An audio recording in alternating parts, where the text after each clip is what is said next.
আলেমদের সাথে যুদ্ধ হলো।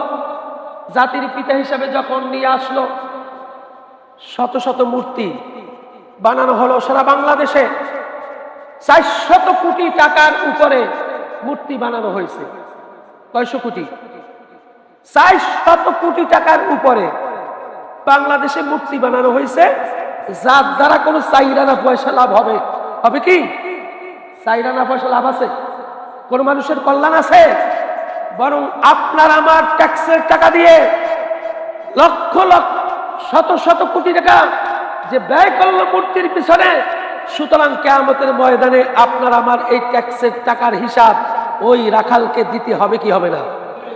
কুল্লুকুম রাঈন ফাকুল্লুকুম মাসউলুন আন রাইয়া।